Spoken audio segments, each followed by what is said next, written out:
धन्यवाद सभापति जी। Supplementary demand for grants general 2016-17 के पक्ष में अपनी बात रखने के लिए खड़ा हुआ हूं। सप्लीमेंट्री डिमांड्स में 11,35,055 करोड़ रुपए की मांग की गई है, जिसमें से लगभग 11,20,267.44 करोड़ टेक्निकल सप्लीमेंट्री से जुड़ा हुआ है। The net cash outgo will be only 14,786.50 crores. This is proof of prudent fiscal management of this government, saving of the ministries and enhanced receipts. No additional borrowings will be required and the government is well on track to meeting its fiscal deficit targets. सभापति जी, मुझे लगता है एक सही उदाहरण अच्छे प्रबंधन का सरकार ने, मोदी सरकार ने दिखाया है कि जहां ना और कर्जा लेने की आवश्यकता पड़ रही है, बल्कि वित्तीय घाटे को भी जो लक्ष्य रखा गया था उससे कम रखा गया है। हालांकि पूर्व की सरकारों में जहां एक और महंगाई पर रोक नहीं लगा पाते थे, वहीं पर वित्तीय घाटे पर भी इनकी कोई पकड़ नहीं थी, वो भी लगातार बढ़ता चला जा रहा था। पिछले 3 वर्षों में सरकार ने 4.5% वित्तीय घाटे को कम करते करते 3.5% पर लाए हैं और अगले साल इसको कम करके 3.2% पर किया गया है। एक बहुत बड़ा कदम इस सरकार के द्वारा, और कहीं ना कहीं जो टैक्स रिसीप्ट्स भी हैं, जो रेवेन्यू हमने जनरेट किया है, वो भी जो टारगेट सेट किया था उससे 5,000 करोड़ रुपए का ज़्यादा है। इससे पता चलता है कि सही दिशा में सरकार काम कर रही है। पूर्व की सरकार की बात कहूँ तो एक वो दौर था जब भ्रष्टाचार की सुर्खियों से भरे होते थे अखबार, एक ये दौर है कि सरकार की उपलब्धियों से भरे होते हैं अखबार। और ये तो अगर पेंशन के लिए जिस तरह से एरियर के लिए पैसा मांगा गया है और 1 रैंक 1 पेंशन के लिए भी लगभग 3,292 करोड़ रुपए की मांग यहां पर की गई है। 7वें वित्त आयोग की पे कमीशन की रिकमेंडेशन के बाद लगातार हर सरकार का खर्चा बढ़ेगा और यहाँ पर भी पेंशन के अरियर्स को देने के लिए और जो महंगाई भत्ता से लेकर 1 रैंक 1 पेंशन के अरियर्स को देना है। एक बहुत बड़ी बात है कि जो 40 सालों से 1 रैंक 1 पेंशन की मांग को कोई सरकार पहले पूरा नहीं कर पाई, 30 लाख पूर्व सैनिकों के परिवारों की इस मांग को किसी ने पूरा किया है, तो माननीय मोदी जी की सरकार ने उसको पूरा किया है। ये नहीं देखा कि कितना 1,000 करोड़ रुपया चाहिए, 10,000 करोड़ से भी चाहिए था, तो रेवाड़ी की रैली जी में मोदी जी ने कहा था कि मेरी सरकार आकर इस मांग को पूरा करेगी। हमने पूर्व सैनिकों की इस मांग को पूरा किया है।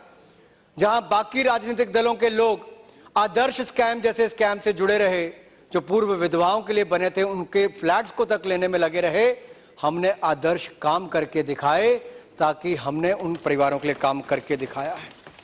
डीओटी के प्रोजेक्ट्स के टेलीकम्युनिकेशन के लिए 1,500 करोड़ रुपए की मांग की गई और उसमें भी यूनिवर्सल सर्विस ऑब्लिगेशन फंड को एडिशनल ट्रांसफर देने की बात कही गई है, ताकि जो हमारा भारत नेट प्रोजेक्ट है कि देश की 2.5 लाख पंचायतों को ब्रॉडबैंड कनेक्टिविटी के साथ जोड़ा जाए। सोचा तो पहले की सरकारों ने भी था, लेकिन कदम नहीं उठा पाए। हम ना केवल 2.5 लाख पंचायतों को जोड़ेंगे, बल्कि वहां पर वाईफाई की सुविधा भी उपलब्ध करवाएंगे, ताकि डिजिटल भारत के प्रोग्राम को हम आगे ले जा सकें। ये मोदी सरकार के एक बहुत सराहनीय कदम है। इसका टारगेट हमने दिसंबर 2018 तक का रखा है और सभापति जी बिल्कुल सही दिशा में ये काम चल रहा है, क्योंकि इस कमेटी का मैं चेयरमैन भी हूं पार्लियामेंट की। हम लगातार इस पर भारत नेट के प्रोजेक्ट्स को देखते हैं। इलेक्ट्रॉनिक मैन्युफैक्चरिंग हब्स देश में बने, एक बड़ा सराहनीय कदम इस सरकार ने उठाया है कि अगर फॉसिल फ्यूल के अलावा किसी की इंपोर्ट सबसे ज्यादा है, तो हमारा फॉरेन एक्सचेंज सबसे ज्यादा इलेक्ट्रॉनिक आइटम्स पर खर्च होता है। हमारी सरकार बनने के बाद बहुत सारी इलेक्ट्रॉनिक मैन्युफैक्चरर्स ने इस देश में अपना पूंजी निवेश किया है, यहां पर मैन्युफैक्चरिंग की शुरुआत की है और इससे सरकार के डिजिटल इंडिया कार्यक्रम को और गति मिलेगी। यही नहीं, मुझसे पूर्व के वक्ताओं ने किसानों के बारे में बहुत सारी बातें कही हैं। ये केवल कहते थे, हमने करके दिखाया है। हमने कृषि कल्याण सेस लगाकर कृषि कल्याण कोष भी बनाया है और उसके लिए 5,207 करोड़ रुपए का प्रावधान इसमें किया गया है, जो पहली बार स्ट्रक्चरल प्लान किसी किसान से जुड़ी हुई व्यवस्था के लिए किया है तो मोदी सरकार ने किया है। उसके लिए मैं वित्त मंत्रालय को बहुत बहुत बधाई भी देना चाहता हूं। मुझसे पहले के वक्ताओं ने कहा कि किसानों की आय दुगनी कैसे होगी। इनको इस बात की खुशी नहीं कि दुगनी होगी, ये इस पर प्रश्न चिन्ह खड़ा करते हैं कि दुगनी कैसे होगी। मैं ये कहना चाहता हूं, आपकी कथनी और करनी में अंतर था। आपके 10 वर्षों में लोगों को खाद तक नहीं मिल पाती थी, यूरिया नहीं मिल पाता था। मोदी जी के प्रधानमंत्री बनने के बाद हमने नीम की परत यूरिया पर चढ़ानी शुरू की, नीम कोटेड यूरिया शुरू किया। पिछले 2.5-3 वर्षों में एक दिन भी खाद या यूरिया की कोई कमी हमारी सरकार ने नहीं आने दी। और केवल इतना ही नहीं, इसको किसान कल्याण कृषि मंत्रालय का नाम भी दिया गया। केवल नाम नहीं, काम भी वैसे किए गए। चाहे सॉइल हेल्थ कार्ड बनाने की बात हो, किसान के लिए क्रेडिट देने की बात हो, इंटरेस्ट सब्सिडी स्कीम की बात हो, ई-नाम योजना की बात हो, प्रधानमंत्री फसल बीमा योजना के माध्यम से करोड़ों नए किसान अपनी फसल का बीमा कराने के लिए आगे आए हैं। एक बहुत बड़ी उपलब्धि है, जहां किसान की पूरी फसल का बीमा होता है। आपकी सरकार तो इंसानों का बीमा तक नहीं कर पाई, हमारी सरकार ने तो किसानों की फसल का बीमा भी कराने का काम किया है। और यही नहीं, प्रधानमंत्री सिंचाई योजना में भी हजारों करोड़ रुपए का प्रावधान किया गया। सभापति जी, मैं ये कहना चाहता हूं, अगर किसान को खाद समय पर मिलेगी, हर खेत को पानी मिलेगा, बीज सही दाम पर मिलेगा, मंडी के साथ उसको जोड़ा जाएगा, पर्याप्त सुविधाएं उसको मिलेगी, मौसम पर निर्भर नहीं रहना पड़ेगा और मंडी के साथ जोड़कर उसको उचित दाम मिलेगा, तो किसानों की आय भी दुगनी होगी और हम ये सुनिश्चित करेंगे किसानों की आय दुगनी हो। पर मुझे लगता है खड़गे जी इससे खुश नहीं है, क्योंकि इनकी पार्टी के कई नेताओं पर आरोप लगते रहे कि हरियाणा में भी कई किसानों की, राजस्थान में भी कई किसानों की जमीन इनकी पार्टी के एक बड़े परिवार के व्यक्ति ने ले ली। उत्तर प्रदेश के अमेठी में भी राजीव गांधी फाउंडेशन ने एक सम्राट साइकिल वाले के लिए जमीन जो मिली थी, वो जमीन, फैक्ट्री तो चल ही नहीं, वो जमीन किसानों को वापस देने के बजाय राजीव गांधी फाउंडेशन। अगर इस सप्लीमेंट्री बजट में उनके जो अच्छे काम हैं या किसानों के लिए उन्होंने अगर काम किया है वो कहने दो।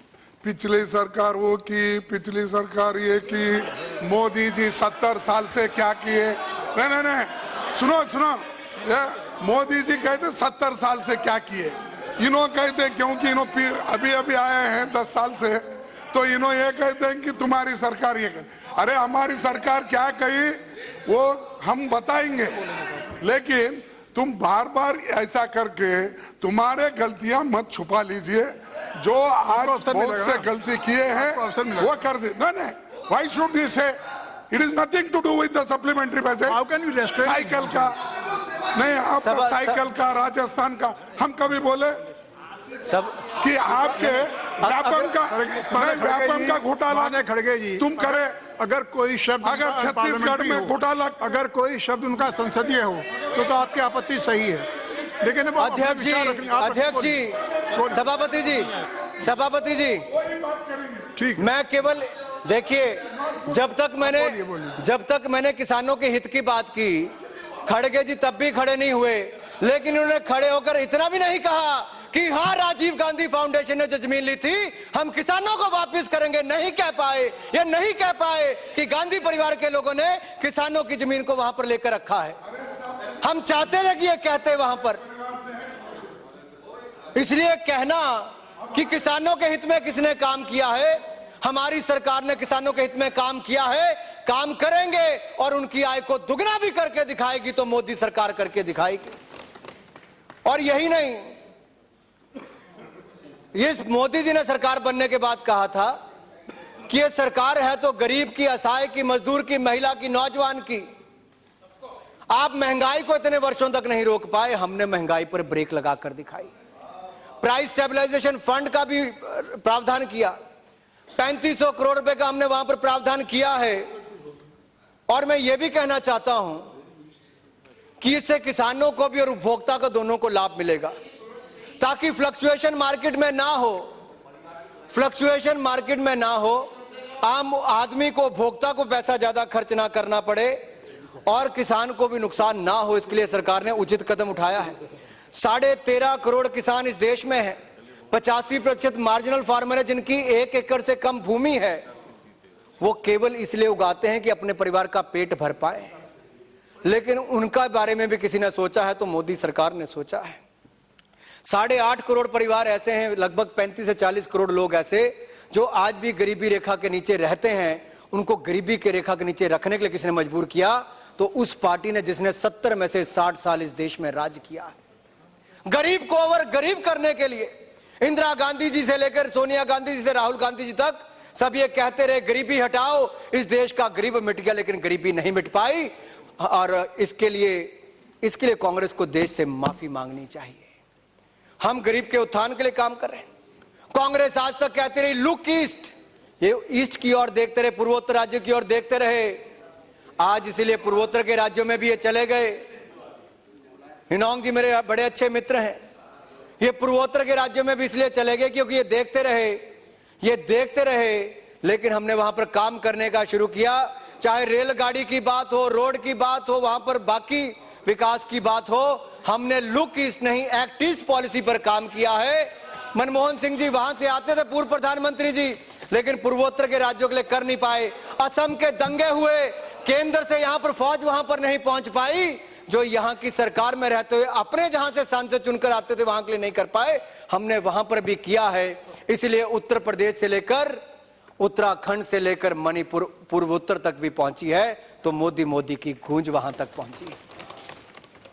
और एक बात की तो मैं श्रेय उमर अब्दुल्ला जी को जरूर देना चाहूंगा, बड़े विजनरी लीडर हैं, पहाड़ों से आते हैं लेकिन बड़े विजनरी हैं। उन्होंने कहा 2019 तक छोड़ दीजिए, 2024 का सोचिए।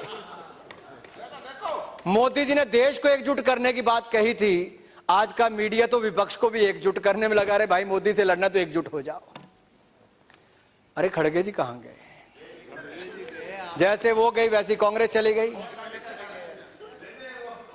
कृषि के बाद अगर हमारे देश में सबसे ज्यादा रोजगार कोई देता है और रीढ़ की हड्डी में कहूं तो देश की अर्थव्यवस्था का कुछ है तो एमएसएमई सेक्टर है, माइक्रो स्मॉल मीडियम एंटरप्राइज। और इसके माध्यम से सभापति जी 8 करोड़ लोगों को रोजगार मिलता है, 45% से ज्यादा इसका शेयर एक्सपोर्ट में है। और माननीय मंत्री कलराज मिश्रा जी भी यहां पर हैं और इन्होंने लगातार एमएसएमई सेक्टर को मजबूत करने के लिए प्रधानमंत्री जी से मांग उठाई। मैं जब डेलीगेशन लेकर भी इनके पास जाता था और वित्त मंत्री जी के पास जाता था तो इन सब ने मिलकर कहा कि हां, यही एक सेक्टर है जहां पर हम बहुत सारे रोजगार दे सकते हैं, लेकिन इनके लिए हमें कोलेटरल फ्री क्रेडिट देना पड़ेगा जिससे माइक्रो स्मॉल एंटरप्राइज को ज्यादा लाभ मिल सके। मैं बधाई देना चाहता हूं तो माननीय मंत्री जी को भी और प्रधानमंत्री जी को भी कि हमारे एमएसएमई सेक्टर के लिए इन्होंने 1504 करोड़ रुपए का प्रावधान किया है, जिससे छोटे छोटे उद्योगों को लाभ मिलेगा और करोड़ों और रोजगारों का लाभ मिलेगा। हम एक तरफ से कहते हैं कि चीन सुपर पावर है, अगर हमें चीन से आगे एक्सपोर्ट सुपर पावर बनना है तो निर्मला सीतारमण जी और कलराज मिश्रा जी से मैं कहना चाहता हूं, कमर्स और एमएसएमई मिनिस्टर से, इस सेक्टर पर हमें ध्यान देने की बहुत आवश्यकता है। और प्रधानमंत्री जी ने विशेष फोकस इस पर किया है, because MSME has always faced problem of non-availability of timely and adequate credit at reasonable rates. Modi government is committed to funding the underfunded. और ये एक सराहनीय कदम है कि उन लोगों को, उन कारोबारियों को जिनके पास पैसा नहीं था, उनको भी इस माध्यम से पैसा मिलेगा और करोड़ों लोगों को आने वाले समय में रोजगार मिल पाएगा। प्रधानमंत्री आवास योजना, सन 2022 तक हर गरीब के पास सर ढकने के लिए एक छत हो, ऐसा हर गरीब का सपना होता है। वो कभी अमीरों की सरकार ने पूरा नहीं किया, लेकिन आज गरीब के बेटे को देश का प्रधानमंत्री बनाया गया तो गरीबों का सपना पूरा करने का भी काम कर रही है। तो मोदी सरकार 782 करोड़ रुपए का प्रावधान इसमें किया गया है ताकि 2022 जब हम आजादी के 75 वर्ष मना रहे हों, जब हम आजादी के 75 वर्ष मना रहे हों, तो हम फक्र के साथ ये कह सके कि मेरे भारत में एक भी परिवार ऐसा नहीं जिसके पास सर ढकने के लिए छत नहीं। अगर आप रायबरेली अमेठी में जाएंगे तो आज भी तरपाल ही लगे, झोपड़ियों में लोग रहते हैं, वहां पर भी छतें नहीं दे पाए। हम रायबरेली अमेठी में भी देंगे और देश के कोने कोने में उसको पहुंचा कर देंगे। जहां तक सीबीडीटी और सेंट्रल एक्साइज के ऑफिसर्स के लिए पे और अलाउंसेस के लिए 500 करोड़ रुपया मांगा गया है, यह बड़ा सराहनीय कदम है, क्योंकि इन्हीं ऑफिशियल्स ने जिस तरह से बैंक के कर्मचारियों ने करोड़ों बैंक खाते, 15 करोड़ से ज्यादा बैंक खाते मात्र 6 महीने में खोलकर दिखाए, जो 60 वर्षों में कांग्रेस पार्टी नहीं कर पाई, वो हमने 6 महीनों में करके दिखाया। 40,000 करोड़ रुपए उसमें गरीबों ने जमा करवाया। उसी तरह से काले धन पर जो कांग्रेस एक कदम नहीं उठा पाई थी, मोदी सरकार ने बनने पर पहला दिन, पहली कैबिनेट मीटिंग, पहला निर्णय एसआईटी का गठन जस्टिस एपी शाह की अध्यक्षता में बनाकर किया और काला धन वापस लाने का काम किया है। मेरे मित्र पूछते हैं कि कितना पैसा आया, पूछते हैं कि कितना पैसा आया। मैं इनको एक कहना चाहता हूं, हमने एसआईटी का गठन भी किया, हमने बैंक के खाते भी खुलाए, हमने लोगों को कहा कि अपने काले धन का घोषणा भी कीजिए, हमने काले धन पर कड़ा कानून भी बनाया और नोटबंदी करके काले धन वालों को अपना पैसा जमा कराने के लिए भी मजबूर किया। जो कल तक कहते थे कि मोदी सरकार ने काले धन पर क्या किया, जो कल तक कहते थे मोदी ने काले धन पर क्या किया, जब 8 तारीख की रात को काले धन पर वार हुआ, 500 और 1000 का नोट बंद हुआ, तब कहने लगे हाय मोदी तूने क्या कर दिया। आपके पास मुझे लगता है अभी भी कुछ रह गया है। जिनके पास रह गया उनका रह गया है। और यही नहीं, इसीलिए ये प्रावधान बिल्कुल ठीक किया गया है। और केवल हम सभापति जी यहां पर रुके नहीं, हमने डीमोनेटाइजेशन के बाद डिजी धन योजना, ताकि मर्चेंट्स को ज्यादा से ज्यादा जागरूकता की जाए, उनको ज्यादा से ज्यादा उत्साहित किया जाए, प्रोत्साहित किया जाए और उनको इनाम देने का काम भी। और 1.8 करोड़ भीम एप्लीकेशन चंद महीनों में डाउनलोड हुई है। ये इससे पता चलता है कि कितनी सफल योजना है। जो कल तक कहते थे कि काले धन, ये 500,000 का नोट बंद करने से मोदी जी को इसका खामियाजा भुगतना पड़ेगा, उत्तर प्रदेश, उत्तराखंड और बाकी राज्यों के नतीजे बताते हैं कि विपक्ष आज केवल वहां पर उन राज्यों में खाली नहीं हुआ, आज लोकसभा में देखिए विपक्ष की और सीटें खाली पड़ी हैं। साथ ये सही माने में 2024 की तैयारी कर रहे हैं, 2019 में इनका कोई इंटरेस्ट बचा नहीं। 195 करोड़ रुपया इंफ्रास्ट्रक्चर डेवलपमेंट और सेफ्टी, कोयले की खदानों में कैसे हो, सर्विलेंस सिस्टम कैसे लगाया जाए और इलीगल माइनिंग पर रोक कैसे लगाई जाए, एक बहुत बड़ा कदम है सभापति जी। क्योंकि पिछली सरकार के समय कोयले की खदानें 204 बगैर कोई नीलामी किए आवंटित कर दी गई थी।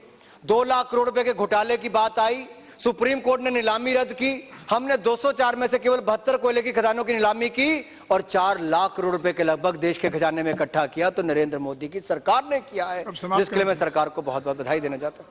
2041 करोड़ रुपया, मेरे 10 मिनट हुए अभी, देखिए 25 मिनट, 20 मिनट हो रहे हैं। सेंट्रल रोड फंड के लिए आपने 2041 करोड़ रुपए की बात कही। आप आंकड़े देखिए कहां पर आज हम खड़े हैं। पीएमजीएसवाई में 2012-13 में यूपीए की सरकार में 8,386 करोड़ रुपया खर्च हुआ। हमने पिछले साल 19,200 करोड़ रुपया खर्च किया है और 70 किलोमीटर सड़क से बढ़ाकर 140 किलोमीटर सड़क एक दिन में बनाने का काम हमारी सरकार ने किया है। जहां नेशनल हाईवे इनकी सरकार के समय मात्र 6 किलोमीटर एक दिन में बनते थे, हमने 23 किलोमीटर नेशनल हाईवे एक दिन में बनाने शुरू किए हैं। मेरा छोटा सा हिमाचल प्रदेश है, 61 नेशनल हाईवे, 3 4 लेन के प्रोजेक्ट, 62,000 करोड़ रुपए की सड़कें हमें एक साल में मोदी सरकार ने दी, जो 70 सालों में बाकी नहीं दे पाए थे। मैं बहुत बहुत आभार इस सरकार का करना चाहता हूं। 3,000 करोड़ रुपया एनडीआरएफ के लिए, नेशनल डिजास्टर रिस्पांस फंड के लिए दिया गया है, ताकि कोई त्रासदी घटे तो 24 घंटे के अंदर स्टेट यूनिट्स वहां पर, मैं खत्म कर रहा हूं, मेरे 2 पॉइंट रह गए। त्रासदी हो तो 24 घंटे में आप रिस्पॉन्ड कर पाए।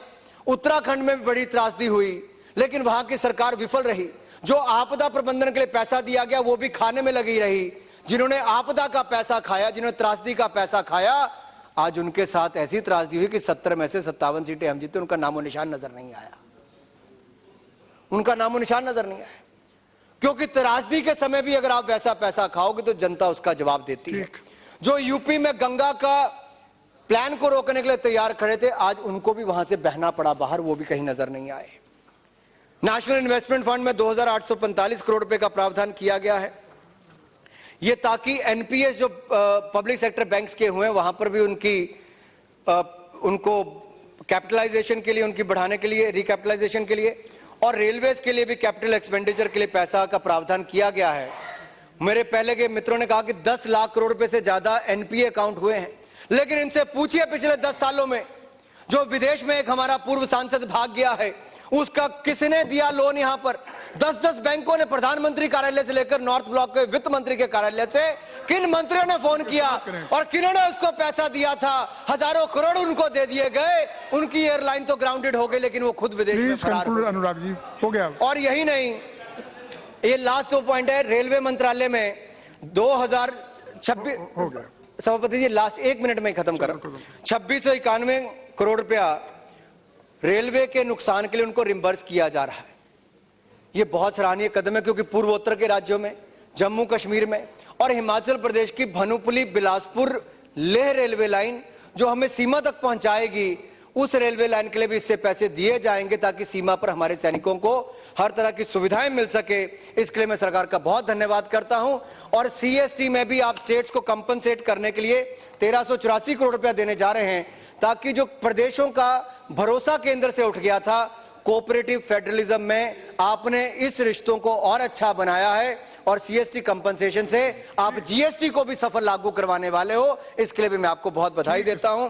अंत में केवल इतना कहूंगा, डिजिटल पेमेंट पे आपने बहुत शानदार काम किया है, लेकिन केवल आपके माध्यम से मैं एक बात कहना चाहता हूं, ये जो बैंकों से पैसा निकालने पर आप फीस लगाने वाले हो और जो क्रेडिट कार्ड पर भी फीस लगती है, डेबिट कार्ड पर लगती है, मेरा आपसे हाथ जोड़कर निवेदन है, आपने इंडिया पोस्ट पेमेंट बैंक तो बना दिया कि 50 रुपया भी कोई जमा कराएगा तो उससे पैसा नहीं लिया जाएगा, लेकिन कोई क्रेडिट कार्ड से करता है तो उससे 3% क्यों लिया जाएगा? ये विदेशों में बड़ी कंपनियां हजारों करोड़ कमाएंगी। कृपया करके इस पर उचित विचार कीजिए ताकि डिजिटल पेमेंट को उसको आगे जाकर लाभ मिल सके। इसका समर्थन करते हुए मैं आपका बहुत आभार करता हूं और विपक्ष के उन मित्रों से कहना चाहता हूं, जरा आंखें खोलिए, देश आगे बढ़ रहा है, अच्छे दिन आ गए हैं, आप सहयोग कीजिए, 2024 का इंतजार कीजिए, देश इसी तरह से आगे बढ़ता रहेगा। आप सबका बहुत बहुत धन्यवाद।